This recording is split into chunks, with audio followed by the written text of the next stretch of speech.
This isn't just a new season.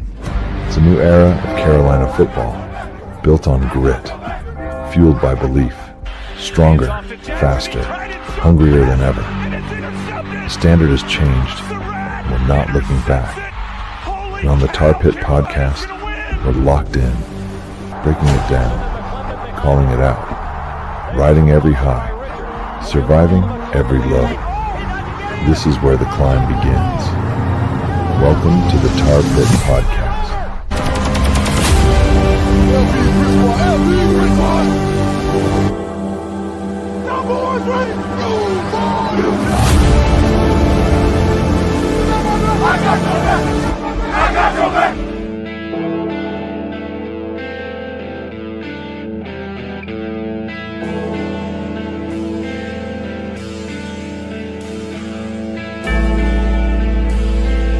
Today's episode will start in 1 minute. Thank you for listening to the Tar Pit Podcast, powered by Untapped Sports Network.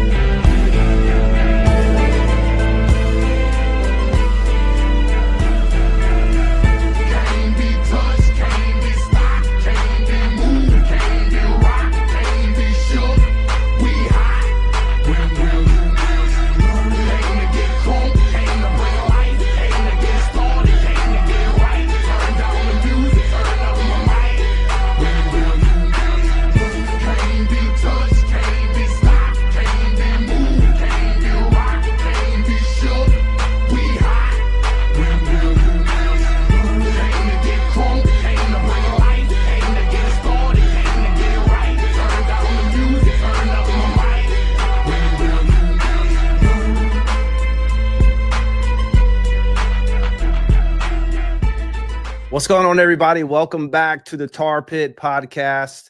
As you know, I'm Chris, and I got my guys here with me again for another position breakdown where we are going position by position through the UNC football roster as we head into this upcoming season, which is right around the corner. I believe, 46, 47 days away, something like that. Trevor usually calls me out on that because I usually know the specific day that we're down to.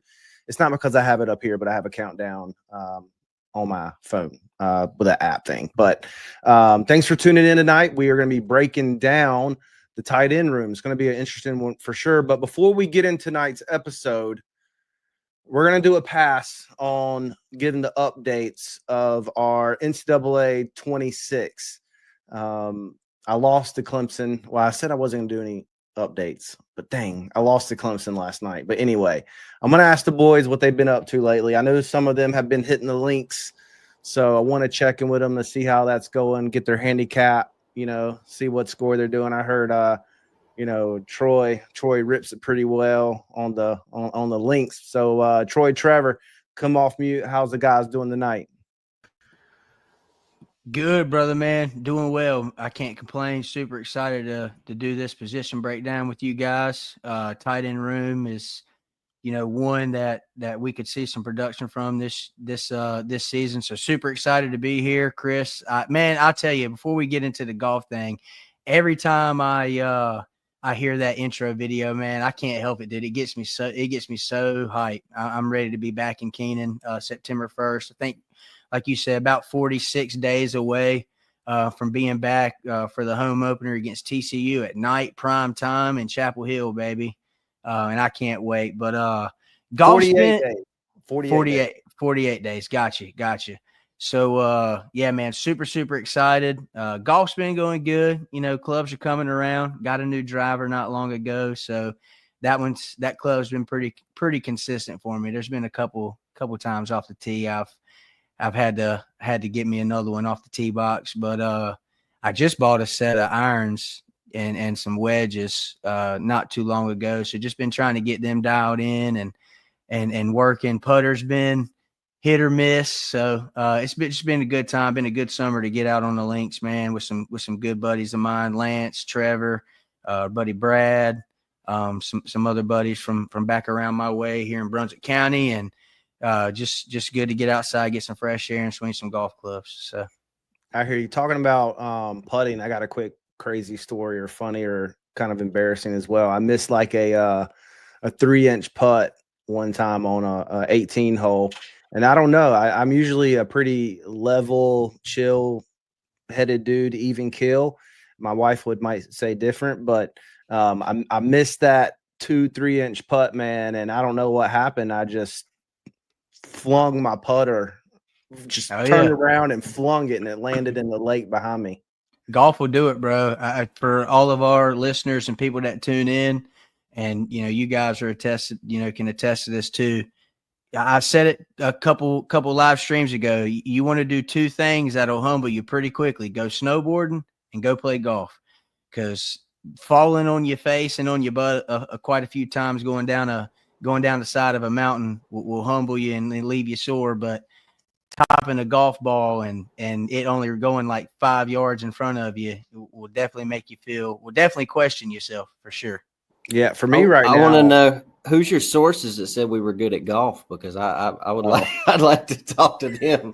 Well, I mean, I feel like, well, maybe not you, Trevor, not talking about being good at golf, but just playing a lot. We'll try to do a 3-way call with Troy, as the founder of the Tar Pit podcast, and get his approval on something, because he's the head honcho around here. And the FaceTime will pop up, and he's on the golf cart, and he's like, "What's up, boys?" Yeah. Sorry, boys. I'm busy. I'm on the 11th hole right now. I'll call you back at 18. One of the things Trevor and I talked about doing is going and playing some golf and doing like a vlog and just talking, some Carolina football while we're swinging some clubs. So y'all stay tuned. That might be in the works here sometime soon. All right. What about you, Trevor? How's the golf game? I haven't golfed since me and Troy played the last time. I'll be honest with you. I golf maybe 3 or 4 times a year, and I'll hit 1 or 2 good shots, and that'll make me want to go again. But I'm lucky to break 100. So, but it's fun, man. You hit a few good shots, and it gets you hooked. But I don't have enough time to play golf, to be honest. Trevor's one of those guys that says that, and then you get him out on the golf course, and first hole he pipes one down the middle like 250, 260, and he'll take. Then don't do it again. He'll take your money on them par threes closest to the pin. Don't let him fool y'all. I'm telling you, I've seen it with my own eyes. What gets me is when you go out and play golf for like 9 holes or 18 holes, and you'll warm up on the range, man. You'll just be, hitting them straight, man, just on a rope, and then first tee. I don't understand it. Have y'all been to Top Golf yet? I did that for my birthday back in July. It was a blast. I did. I went like last month, I think. The one you talking about, the new one in Durham? Yeah. Yep, I went out there about a month ago. It's so hard. It's so hard to get in the Top Golf down here where I'm at, because the closest one is Myrtle, and it's stupid packed during the summer. But I tell you, a thing that I've really enjoyed instead of going to Top Golf is if I'm going like you just said, Chris, you hit everybody like that plays golf consistently hits perfect shots at the range. I mean, it's crisp, it's clean, it goes exactly where you want it to. And then you get out on the course and it's like the complete opposite. But I tell you, a place that I've really enjoyed going is Pop Stroke. And it's I think Tiger Woods created or came up with the idea for Pop Stroke. There's one down in Myrtle, like not too far away from the Top Golf. And it's 2 18 hole courses, but you've got a blue side and you've got a black side. The blue side is just your typical putt course, nothing crazy. But the black side, it's a little bit tough, man. It's got rolling hills. You've got little sand bunkers. It's not real sand. It's just like a thicker turf. But it's fun, man. It's a really, really good time. They got great food. So any of our listeners that are tuned in, y'all ever find yourself down in Dirty Myrtle, definitely hit up Pop Stroke. Yeah, use code TARPIT for 10% off. Yeah, they'll probably look at you like you're crazy. But hey, we're working on that, folks. We're working on it. We're working on it. We're gonna try to partner with some local businesses down in Chapel Hill, get some exposure to them, and also for the podcast, and getting some swag and stuff like that for all of our listeners. So we appreciate all y'all tuning in, but we definitely got some stuff in the works for that, for sure. Yeah, so I'll piggyback off that right before we jump in tonight's episode. We're breaking down the tight end room tonight. Is that if you haven't, yet, subscribe to the YouTube, be sure you subscribe to the YouTube, and then also hit that notification bell. That'll help you stay informed about the episodes that we're dropping almost nearly every day. We take these full episodes and we break them down into segments so you can easily find whatever player that you're looking for. You can go right to our YouTube and find it. And then say if you're on the road traveling or going to the gym or whatever, you can also find us on Spotify. Make sure you hit that follow button so you can get notified right when we have new episodes drop. And we have 2 episodes drop weekly on Spotify. And those are our full-length episodes. And we also upload the video version into Spotify.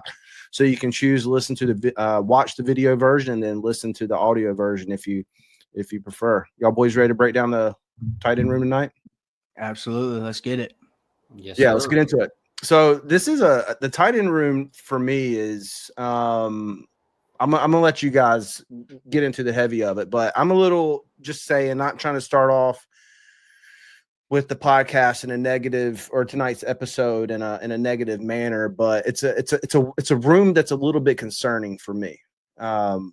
It seems like over the past many years, right, of Carolina football, we've been extremely blessed with talented tight ends across the board. And that's not to say we don't have talent in our room. We have a lot of inexperience.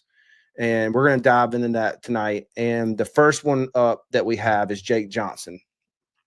And, a lot of you guys know Jake Johnson, right? He's the brother of Max, and he's basically followed Max wherever Max has ended up. They started out at LSU first, and then they made their way to Texas A&M, and then they made their way to UNC. But Trevor, I'm going to kick it to you first. Tell us a little bit about Jake Johnson, and give us a little bit of history about Jake Johnson, why we should be maybe excited about, his potential in this room. And then we're going to kick it to Troy for a little bit further in-depth knowledge there about Jake Johnson. Yeah, man. So I just want to say as a whole, what you've said about the wide receiver to running back room, it kind of is the same thing with his tight end room, right? It's a lot of potential in the room, but not a lot of production, right? And this is where you were talking about bringing in Belichick, Lombardi, bringing in those high-ranked recruits, big-time recruits, and trying to squeeze more out of them and turn it into, what they were meant to be. That's exactly what this tight end room is. And Jake, man, he's he's followed Max everywhere he's been, So he was committed to LSU. I don't think he actually made it to LSU, but he ended up going to A&M when Max transferred, and now he's here at Carolina. And last year he couldn't stay healthy for us, right? But he's a guy. He's your prototypical tight end, man. He's 6'6", 240, highly recruited guy. I want to say he was the number 1 tight end. That's correct. Coming out of high school at his class, big time offers, from every top tier SEC program wanted him, right? Comes from a family where not only his brother is Max, his dad, Brad, former Super Bowl MVP. His uncle is Mark Rick, former coach at Miami, Georgia, ACC network guy. So, he's lived and breathed football his whole life, but he's a dude that he's got all the tools, man. And if he can just stay healthy for us, with the way that Belichick, we've seen throughout his whole coaching career, tight ends are often used a lot on every Belichick team. I know Freddie Kitchens the OC, but somehow Belichick always makes sure he uses his tight ends. And if Jake can stay healthy for us this year, he's got a big chance to bring a lot to the table. Coming out, like I said, he was projected NFL guy. You'll see that's, I believe, did Max throw that to him? Yeah, that's a touchdown from Max. Brother to brother connection right there at Texas A&M. Yep, that's looks like that's against Auburn. So when he was healthy at A&M, he had, I've got his stats here. It was like 23 catches, 235 yards, 4 touchdowns. So he's got some SEC experience and he's played some high level ball. It's just a matter, can he stay on the field and be what he was meant to be, which if I'm a tight end and I've got his resume and his, I don't want nobody else to coach me but Belichick. And Freddie Kitchens, he knows what he's doing with tight ends. So I think that hopefully Jake will take a big step forward this year and be that number one guy in the room. Yeah, and I've also heard, there's been some discussions about, his size, right? You can go back and read some of those recruiting blogs, back when he was committing, and the major concern there was putting on size, that he needed to put on size, even though he had all the tools, under his belt to be, a world-class tight end at the college level. He needed to put on size. Do you think, it's no secret, Belichick, right? They've left no stone unturned at Carolina, right? A new nutrition staff, a new strength and conditioning staff. Do you think that's something that we can expect from Jake Johnson this year to come in potentially with some more? I mean, we saw what they've posted, man. I don't know the exact numbers, but in terms of like fat and muscle, and I mean, we've got Moses Cabrera. He's New England Patriots 7 years. I don't think there's no better room in the country, so we should see it. Whether we do or not, is a question mark. And I think you've got to you can have it in front of you, but is the player going to take advantage of it? So I think if they soak it in and work, then yeah, we should. Troy, when we turn on, Jake's tape, right? Like, I know that you've gone back, right, and looked at his high school tape and, taken a look at, the very limited tape that there is out there for him on college. What type of player do you see? I definitely see a player that with an increased role could be a very big difference maker for Carolina this year. Trevor touched on it, during his segment there, just being able to stay healthy. I know last year, I think he only appeared in 2 games. But you look back at his college career, year before he got to Carolina at Texas A&M, I think he caught 24 passes for 235 yards and 4 touchdowns. And I'm willing to bet that most of those probably came in the red zone. So definitely a guy that I think with an increased role and kind of a game plan around him and what he could be used for, is it definitely has a ton of upside. A bigger body. I think he's like 6'5", 240. He's got great hands. But there's just not a lot out there on him right now just to really know exactly what you're going to get coming into this season. But I do think, with this Carolina group this tight end group as a whole for this season, Carolina fans, like you touched on, Chris, have been very, very blessed.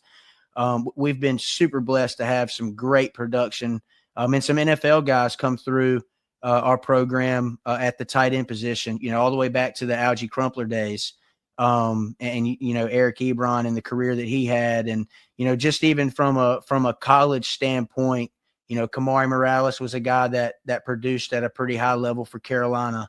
I think he caught the first touchdown pass of the season 2 years ago against Florida A&M, if I'm not mistaken. But then you look at guys like John Copenhaver and Bryson Nesbitt, who have been featured players in our offense the last 3 to 4 years. I want to say last year, Bryson was injured a lot. 24 catches, 264 yards, 3 touchdowns. Definitely not a season that we're used to seeing from him. But Copenhaver stepped up big time, Mr. Do-It-All. Trevor knows how much I'm a big John Copenhaver fan. 40 catches, 414 receiving yards, and 4 touchdowns.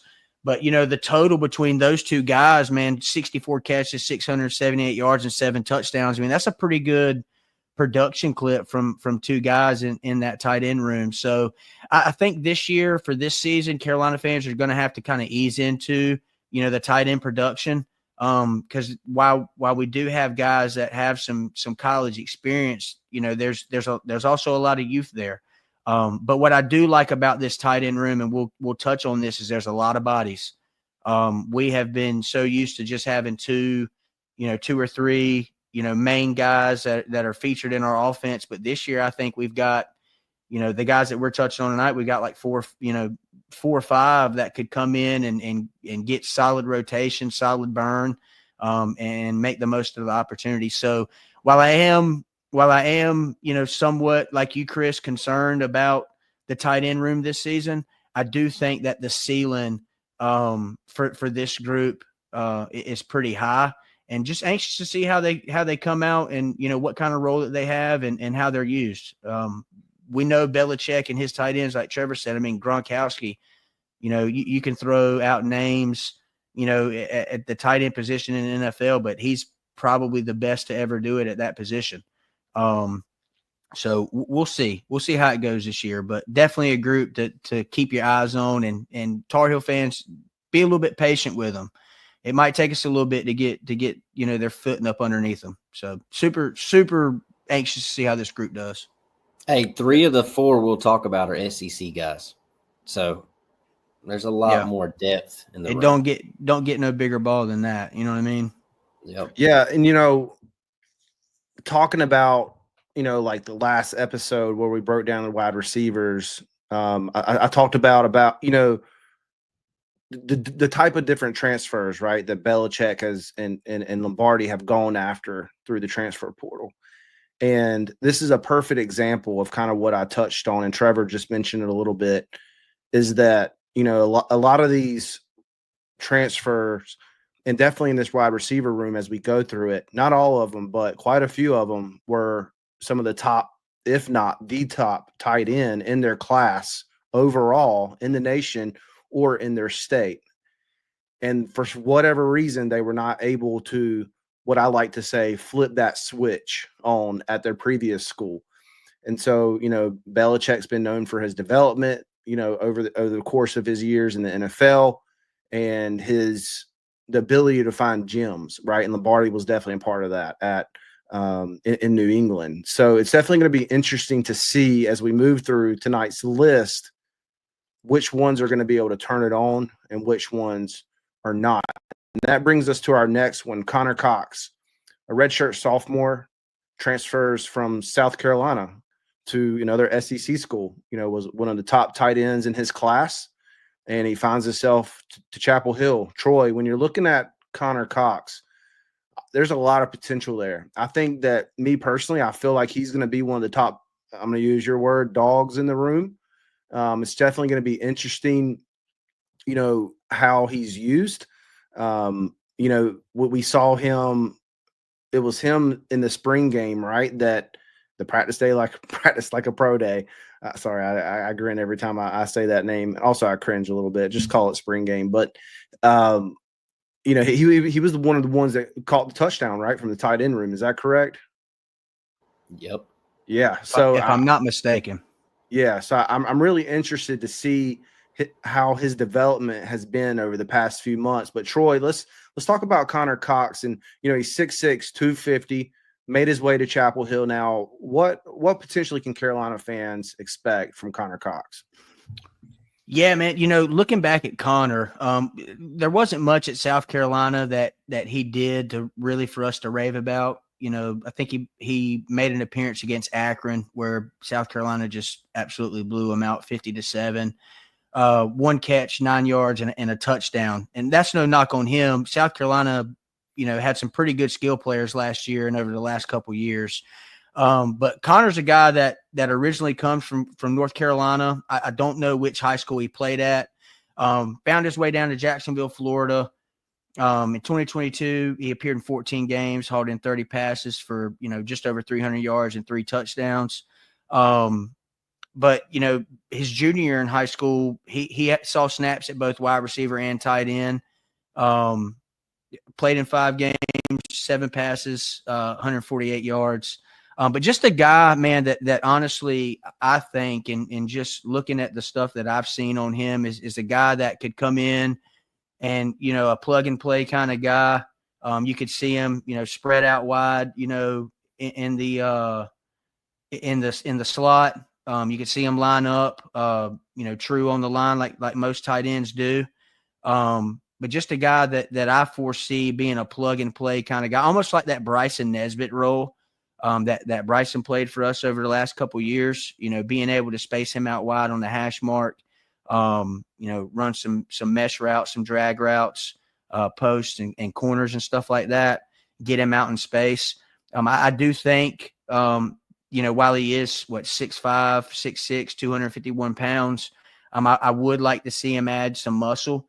And I think with this strength and conditioning staff and the nutrition, the nutritionists that we've, and Belichick and the staff have brought in, he certainly can do that. But I think a guy that in the right system, and the right fit and scheme can be a guy that can make some difference for us. Be super interested to see how Freddie uses him, because Freddie Kitchens is tasked with not only being the offensive coordinator for us this year, but he's still coaching tight ends. That's his group. So he knows the type of production that we've had from that room the last 2-3 seasons. And I think Connor's a guy that can come in and with the right fit, the right scheme, and a game plan around him, I do think we could see some production from him, whether that's lined up as a true tight end or spread out wide in different bunch sets and stuff like that. Super excited for Connor to get an opportunity somewhere fresh at a tight end room that saw some pretty heavy production leave and exit last year between Bryson and Copenhagen. So sky's the limit for him, and we'll be around to watch it. I mean, you talk about. I was going to say, you talk about Freddie, man. Freddie was at South Carolina and actually helped recruit Connor to South Carolina. Very, very good point, Trevor. He obviously saw something in him to want to get him to come back and join him. And I'll say this about Connor Cox too. State was very, very heavy on Connor. They got in the mix for him. And I believe, I got to throw my digs in there every now and then. I believe he actually canceled his state visit. Dude didn't even make it on campus, which if you ever been in Raleigh, I wouldn't really want to go there either, but that's just me. I'll hit you with the Chris. I digress. But no, man, a guy that saw some pretty good interest coming out of the portal. Them guys down at MooU right down the street wanted him pretty good. But super excited to have him in Carolina blue. Yeah, he's with the right Carolina now. That's all I'm gonna say. That's right. Yeah, I saw a comment from us. I think it was a state account. I mean, they're always all over Twitter under everything. Oh yeah, we didn't want him anyways. We didn't really want him anyways. Yeah, and it was just like a few days ago, and it was like, gosh, somebody was like Carolina blue, and the account was like, it's the ugliest color in the world, and I was like, I wanted to respond so bad, which I mean, I could have, but I was like, I'm not going to waste my time. But I just want that's interesting that the ugliest that Jesus decided to paint, the thing that you look at every day, according to you, is the ugliest color in the world, the sky. Hey, you can't get to heaven in a red canoe because God's favorite color is Carolina blue. Come on. Tell y'all like that. That was free. Now, did you make that up?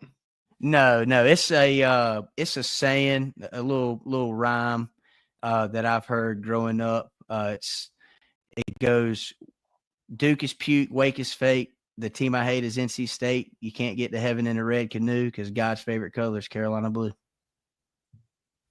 I don't know if anybody else has heard that, but that's my calling card right there. I've heard it now. What should I say now? We digress. But that's right. We digress. So state fans are going to comment, man. They can't even do a position breakdown without talking about us. But in fairness, we were talking about Duke before we got on live. I was going to say, man, I think that's like 2 or 3 podcasts in a row that I've mentioned those cow milkers down there. So I'm sorry. Still a little hurt, man. It's our time to get on the street, right? Yeah, it's coming. I tell them all, you better count your days. It's coming. It's a new era in Chapel Hill. That comes from our hype video, if you don't know. Anyway, Trevor, get in here on Connor Cox. What do you think? What you got? What do you think? You think he's gonna have production this year under Belichick? I hope so, man, because we're gonna need him. I mean, they've found they're looking. Every kid that they've got in that room is 6'6", 250, 240. So we've got the bodies in there. We're going to need him to be a contributor. I think he's more of he can do both, right? I see Jake as kind of the alpha, the big guy in the room, but Connor, he's got a lot of upside run blocking too. He's got a bigger frame, and like Troy said, he could benefit from adding some more muscle. But I mean, he's a kid that has played some high level football. He doesn't have a lot of experience, but he's came from a program that actually developed Hayden Hurst. I mean, so he's been working at it for a while, but I mean, I hope so, man, because he's going to be needed a lot, I think, this year, especially early on in the year. So I hope we can see him take that next step forward with Belichick and Freddie Kitchens. Yeah, and just to touch on a little bit, again, like I was saying, I mean, I feel like I'm repeating myself from the wide receiver room that the wide receiver room is loaded with skill and potential, right? And that goes the same thing, but for this tight end room, but lacks the experience, other than Jordan Owens, which we're going to get to here shortly, which is another guy that I feel like has been brought in for a specific reason, and we're going to touch on that. But man, somebody, I don't mean to cut you off, Chris, but somebody, to piggyback on what you said or what you're saying, somebody in this room has got to step up and make the most of an opportunity, and really take reins of that tight end one position, whether it's Jake, whether it's Connor, Shamar, Jordan, all the guys that we talk about, this evening, and somebody's got to step up. I'm anxious, almost excited to see who takes those, takes that opportunity and makes the most of it. Because whoever does is going to see, and there's time will tell just exactly what the fit is for the tight ends in our offense. But somebody's going to see some production with the opportunities that they're given. And it may be, there's a lot of bodies in this room, man, and guys that I think can come in and keep guys fresh and not really drop off in production. Only time will tell that. But somebody in this room has got to step up and has got to put your work boots on and really take advantage of the opportunities. I had to throw that out there to piggyback off of what you were saying, because this room for the last 3 to 4 years has been bread and butter for every quarterback that has came through Carolina, whether it's Sam, you look all the way back to the Bryn Renner and Mitch Trubisky days and Marquise Williams. We had, those tight ends that were high producers and very big staples in our offense. And I don't think that's going to change under Belichick, even if he does, shift our offense some. I think, Freddie knows that in order for us to be successful on offense, the tight end room has got to play a factor for us this season. So only time will tell. Well, a good tight end makes everything easier for your quarterback. Absolutely. Quarterback's best friend. Well, I mean, if I'm a tight end in the portal, or, in the 27 class, or the 26 or the 27 class, and I'm looking to somewhere and I say, hey, I'm going to have the best opportunity to be developed, I'm going to take a hard look at Carolina. I mean, because you got a long history of tight ends, right, that have come through. You got Freddie Kitchens that's got good rapport and good development and a good track record with tight ends. And now you have Bill Belichick that absolutely knows how to use tight ends. Aaron Hernandez before, all that happened with him. That was my dog. I love some Aaron Hernandez, man. Yeah, he was better scary. than Gronk, bro. I think he certainly had the potential to be right up there with Gronkowski. Yeah, and then you have Gronkowski that was not a very highly sought after in the draft, right? I mean, he was later in the draft. Is that correct? Or mid round? I think he was second. Okay, second round. Yep. Yeah. Okay, I'll be seconds high up. All right, my bad, Gronk. If you're listening, which you're definitely not, probably, but yeah. So I mean, if I'm a recruit, right, or in the transfer portal, I'm taking a hard look to come to Carolina if I'm a tight end. But yeah, so that's Jake Johnson and Connor Cox. Troy said one. I'm looking at two. I really need two to step up in this offense, and I think with the type of bodies that we have, there's one like Jordan Owens that we're going to mention a little bit later that I'm excited about coming in as a senior. Dude's massive, and he's been brought in for a specific reason, and that's a perfect segue as who we have next up on our list is Jordan Owens. He finds his way to Chapel Hill after a very short stint at Oklahoma State it was. He hit the portal, joined Oklahoma State, for whatever reason, maybe didn't like the fit or didn't feel like it was the best place for him in his last season. He hit the portal and came to Carolina. And, I was listening to a podcast that he was on. Shout out to Hills in the End Zone. I know you can find them on Instagram. They do a lot of interviews with, current players at Carolina, and they do a really good job. And Jordan Owens was on, and he coming out of high school, he didn't really have any offers. And this is a really good story. And, 6'6", 255. And if I was a betting man, I would say he's heavier than that. He's a big dude. And who wants this one first? I'll take it if it's cool, Trevor. Yeah, mute monster got him there for a little bit. Yeah, man, Jordan Owens, guy that comes in, Central Arkansas is where he had a good bit of his production. Touchdown Oklahoma State, I believe it was. Is that correct? He was there for a few months. Yep. Yeah, there for a very short period of time. But I'll start with this. Looking at the dude's measurables, right? He's 6'6", 255. You know who that reminds me of? Is Darnell Washington from Georgia. And he's with the Steelers now, 6'7", 264, just an absolute unit. Guy that's a mismatch problem for linebackers that aren't as tall. Just look at that dude right there, man. He looks like he should be playing D end. A guy that shows, the potential, has, really good hands, is a red zone threat when we're down there on that side of the field, and can make guys miss. He's super hard to bring down, obviously, with his body type and his frame. But just a prototypical tight end, big body, great hands, not a bad route runner, and just a red zone threat every time you're down there. Just one of those guys that you throw the ball up to and just tell them, hey, go get it, big fella. You're one-on-one, with a linebacker back at the end zone, or back pylon or something, go make a play for us. I think that's what we can get from Jordan Owens. He's seen some production at the lesser, the lesser conference, at Central Arkansas, 17 catches, 148 yards, 2 touchdowns. But a guy that I could see come in, and in terms of, college production, a guy that I'm super excited to have in your room. Anytime you can get, especially in, now in the portal era, we see guys coming from lesser conferences and have immediate impacts at their schools that they went up to.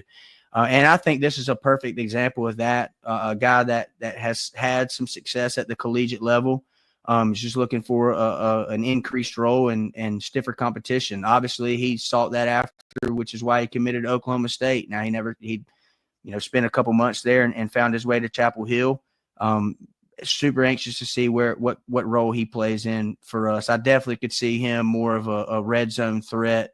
I'll actually put in a early prediction. I would say over 80% of his catches will be, or 80% of his touchdowns this year will be in the red zone. That's my bold take. There you go. That's all I got. Well, also, people may look at his stats and say the FCS level, they're not, that high up there. Why would his game translate? He's also had 995 snaps over his college career. And he enters the room that's very inexperienced, and in the FCS, they like you said, some of them, they do make that transition to the P4 and it translates really quick. And if his game can translate quick, it's going to make a big difference for this room. But I will also say this, with the room being so inexperienced, I hope, just listening to that podcast he was on, he sounds like a leader. And him being the old guy in the room. Sorry, Jordan, if you're listening, you're still very young compared to us, but that they can lean on you, and hopefully he can be that guy for them, because he can still provide tips, because he's had 995 snaps, at the college ball level, and that's production. Trevor, I want to get you in here. Tell us a little bit about, what we potentially could expect. I think I'll tell you before you go, if that's okay. I think we're going to see him in some of that downhill pounding the rock. He's someone that you can plug in at the end potentially at 6'6". If I was guessing, he's already, I don't know. You look at that film, there's no way he's 255. If I was betting, he's 265, 270 potentially. I'm not sure, the type of work or what type of body style or type they want him at, right, coming in. But I would, if I was betting, I would thinking if his game can translate rather quick, we're going to see him in the box doing some good blocking for Davian guys. Completely agree. I completely agree with that, dude. In terms of the body, he's the biggest one in the room. So, and I think he's probably, he should be the best run blocker in the room. And if I'm taking in today's college football world, I think I'd rather have a guy from the FCS level with some experience than a kid straight out of high school, right? But I agree with Troy too. I think he's going to be used a lot in the red zone, not just for the run blocking, but to create mismatches with his big body just to box dudes out. So I'm excited about what he can be. He had a brief stint at Oklahoma State, like we talked about, but that's the only FBS experience he's got. So he's still new to this level of football, but he is the veteran in the room, and hopefully he can step up for us. And I think he's a guy that comes in with a huge chip on his shoulder because he hasn't got that high, attention throughout his career. Like some of the other guys in the room, like you mentioned, one offer coming out. So I'm excited about Jordan. And like I said, I think I'd rather add a guy with his experience than a young guy coming out of high school. Now, that's exactly what we need in a room. I'll piggyback on that, Trevor. Kendra Harrison, bro, if you're listening and tuning in, brother, there's still a spot for you in this room. We want you, big dog. I know Oregon got them pockets, but it's something. The best in Carolina play at Carolina, brother. Come on home. Oh, I'm very hesitant to go. I don't even know if I should say what I'm going to say. I'm thinking the same thing. I'm thinking the same thing. Look, this is why we do this podcast. If you got a problem with what I got to say next, Troy, you're the founder, not the co-founder. You are the founder of the podcast. Just hit the private chat and tell me to be quiet. Maybe it's more of a question. Can he, if he wanted to, could he find his way back to Chapel Hill after the shenanigans on Instagram? Hey, I'll be honest with you. I'll take him. Don't get me wrong. Yeah, absolutely. You take him 100% because dude's just we won't get into all this, too heavily. That was just me jabbing and poking and making fun. No disrespect to Kendra at all. Super good dude. I wish we could see him in Carolina, but he made the best decision for him and his family, and that's cool. Best of luck to you. But yeah, man. Had to get our blood pressure up, didn't you? Yeah. I'm just saying, man. I digress. We'll just all digress on this one. I still feel a certain way about that. Of course I'd take him, great guy, but man, that hurt my feelings a little bit. It stings, bro. It stings. Anytime you have a high blue chip prospect like that go somewhere else, it stings. But hey, it's addition by subtraction.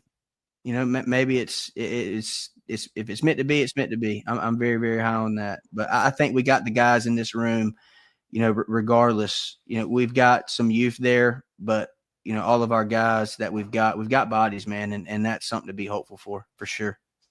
Yeah.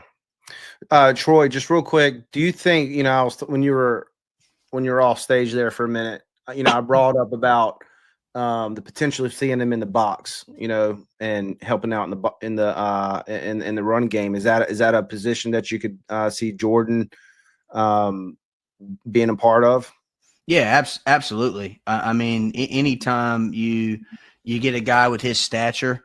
I'd be anxious to see what this guy bench presses and squats because he's just an absolute unit. But yeah, absolutely, 100%, man. I know over the last several seasons, us Carolina fans have gotten so used to our tight ends being a pretty big staple in the passing game. And a lot of that's, we'll see, just what kind of usage and how these guys are used in a whole new regime, a whole new offense and a coaching staff. But yeah, most definitely Jordan. I think he's a guy that we could see in the run blocking and in the run block game. And we could also see him, like I mentioned, in the red zone. I think he can make an impact in many, many different ways.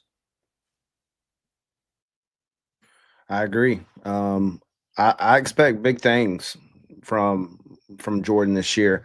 All right, Yeah, you were really high on Jordan coming into this stream.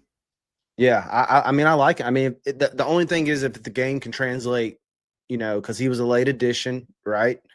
And he's, an addition in the spring portal, right? So he hasn't been here, but I will say this, I'll give another plug to the guys over at Hills in the End Zone. I'm not sure. I know they're on Spotify, but go find them and listen to his interview. And I apologize in advance if I get a little bit of it wrong, but recalling his interview, I don't even think he was considering playing football at all in college. And it was somebody in his life saying, it doesn't matter what level you go, you just start somewhere. And he was like, all right, I'm going to go after this. And that's kind of like, that was his journey. And that's what he went after it. And now he finds himself at Chapel Hill. So, well, if you're a recruit, I know sometimes, we have like recruit families that follow the podcast, and we were actually talking with some of them last night, and that was a pretty cool experience over on TikTok. Hey, if you're a recruit out there, man, don't ever give up. You'll never know potentially where you might find yourself in life, like Jordan is now. Spent most of his college career at the FCS level, and now he's at Carolina. So, hey, kudos to Jordan for keep pushing forward. So, the next one on our list and is our final one. I think we might have one other we're going to touch on a little bit. Troy's going to dive into that one a little bit. Is one I'm really excited about. If, like I've talked about, if he can find that light switch, I'm going to use Troy's word since they picking on me tonight about that digressing, is he could be a dog, and he could be a huge factor if he can find that light switch. And that's Shamar Easter. My apologies. Trevor, I'm going to kick it to you. Tell us a little bit about, what we can potentially expect from him if he can find that light switch. I mean, this was the number one overall player in the state of Arkansas coming out of his class, and he chose to go to Arkansas, right?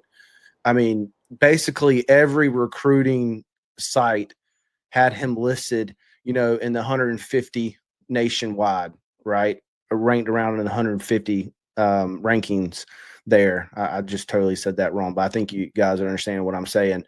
I mean, he's got all the potential in the world. I mean, just watching his college, there's not a lot of college film out there on him, right? He comes in as a redshirt sophomore now, but I mean, his high school tape is unbelievable. I mean, he was highly sought after. He could have gone anywhere he wanted in the nation, chose Arkansas, stayed home, and now he finds himself at Carolina. Trevor, what's your thoughts on Easter? I'm really excited about him, man. He's one of the younger guys in the room, but in terms of being that receiving threat, this dude played wide receiver. Like, he could even be a wide receiver. He needs to bulk up a little bit. And we talk about the strength and conditioning program. So, I mean, that'll be good for him. But as a receiving threat in the tight end room, I would say he's got our biggest upside there. And like you mentioned, man, he was highly recruited, number one in Arkansas as a junior in high school. He had 30 catches, 17.3 yards per catch. So he's a lot of big play potential coming out of the tight end position.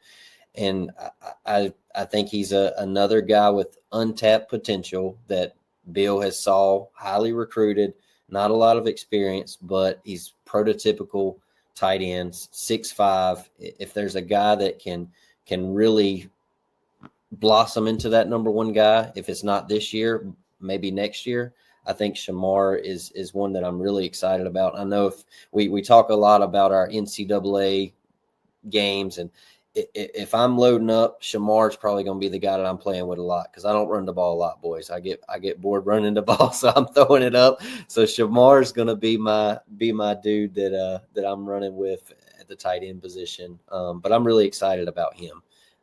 So it's going to be a fun time to watch, and I'm curious to see how early in the year he's getting meaningful snaps. Because if it's early in the year, watch out later on in the season, especially with the way these coaches can develop players. So I'm excited to see how early he's on the field for us. Yeah, 100%, bro. If he's on the field for us and producing, or seeing a good amount of snaps and a good amount of burn early on in the year, that means the coaching staff has really seen something in him leading up to the season opener in fall camp. For them to really have faith in him that he's going to be a key contributor to our offense. The number one player coming out of Arkansas in his respective recruiting class, he was a number 10 tight end in the nation coming out of high school, a top 200 prospect. He didn't really see the field much at Arkansas, but I will tell you this. Looking back at him, there's some folks over at hogsports.com. It's a big, pretty good Arkansas football group over there. After he committed to Arkansas, this is what they had to say about him. Easter is a modern-day tight end who is used in a variety of ways. While he has a consistent size advantage in the blocking game against 4A competition, his biggest strength is as a pass catcher. His high school coach, Ashdown, often splits him out wide where he has no trouble getting off the line, outrunning defenders for chunk yardage, or using his size to his advantage in jump ball situations. He's also shown the ability to make circus-like catches look relatively easy, so his hands and concentration skills check off. Obviously, coming out of high school, I have to continue filling out, for the P5 level. But a guy that just screams, and oozes with potential. Obviously didn't see the field much at Arkansas for whatever reason. But another body in that tight end room that can really, potentially make a difference for us, whether it's in that run block, whether it's in the run blocking game or spread out wide and, able to cause mismatch problems for, corners that like to, guard the hash mark or linebackers that, are tasked with guarding him. He's 6'5", 228. So he's got some size on him. Definitely, be anxious to see how he feels out and bulks up with the strength and conditioning staff. But definitely a guy that when you look at this tight end room that was heavily depleted coming out of last year or going into this year, he's definitely a guy that you like to have. You like the potential. You like the upside from him going into the future. And certainly somebody that I'll be keeping my eyes on this year to see just what kind of role he plays in our offense and how they use him. I will say this, I wanted to chime in on this in our last breakdown of Owens, but this staff has done, and we'll see how these guys pan out. But I mentioned, bringing in bodies to the tight end room and filling that room out. The staff, I feel like, has done a really solid job of identifying, needs at positions and going out and finding those guys, whether they're guys that are from the FCS level like Jordan Owens or guys that just haven't really seen the field much at the SEC level. You've got guys in here that obviously this staff has seen something in to lure them and bring them into Chapel Hill. Now, be super anxious to see how these guys are used.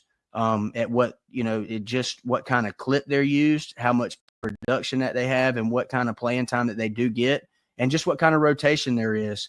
But kudos to the staff for sitting down, breaking down the positions that need the most attention, and going out there and getting guys that they feel can come in and make some impact, whether it's now or, next season or later on down the line. We can't have this live stream and one of us not say, hats off and give a pat on the back to the staff for identifying the need for the tight end room. Cause it's been a position, I've said it before, I'll say it again. It's been a position that Carolina fans have gotten used to being and seeing them be staples in our offense. So super excited for this group. I think it screams potential. And we'll see how it goes. Another guy, and I'll mention this and I'll kick it back to you guys because I'm rambling.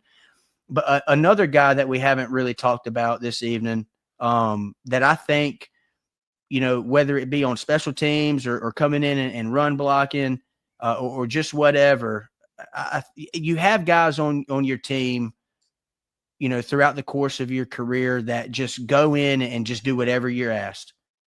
You have a task, you have a job, whether that's, being the best run blocker in the conference or the country or coming in the red zone and just being a decoy. And I think that guy this year for us will be Deems May. He's a guy that his dad played at Carolina. His steady work ethic, football IQ. He comes from a football family.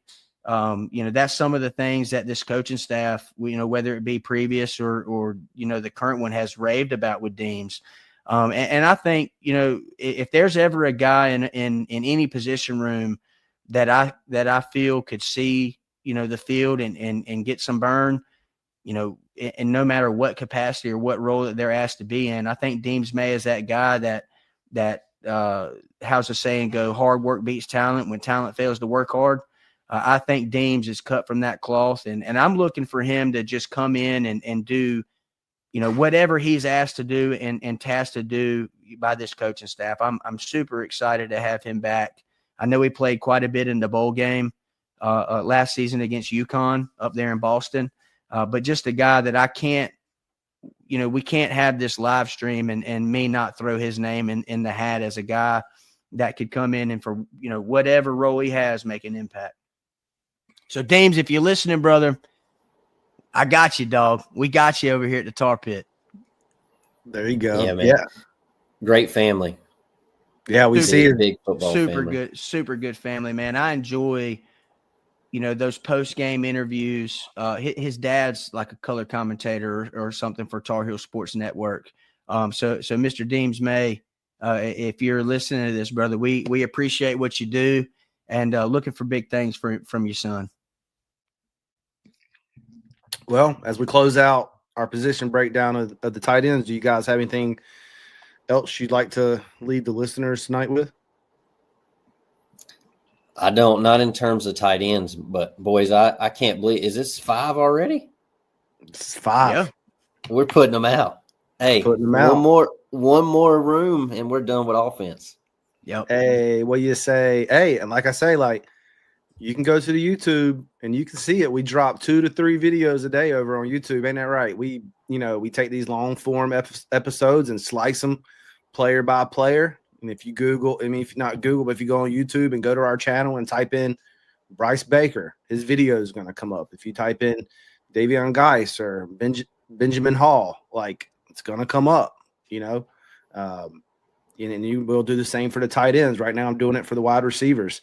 And so you can always do that. If there's a specific player that you are interested in, and we've already covered that position, you can go and find that breakdown of that specific player. I just want to give a shout out, to all of our listeners. Like, Trevor said, this is our 5th episode of season 3. And we've now broken down 4 rooms, but this is our 5th episode. We did, put out an episode on, Amari and Hampton's legacy, and you can find that on YouTube and Spotify. But kudos to you guys. We couldn't do this without you, or we probably still would do it. Nobody listened anyway, just because we love Tar Heel football. But a little bit of support is keeping us going. Yeah. But it goes a long way, right? The support. 100%. Our YouTube subscribers are way up, and it's something every day, right? In the chat.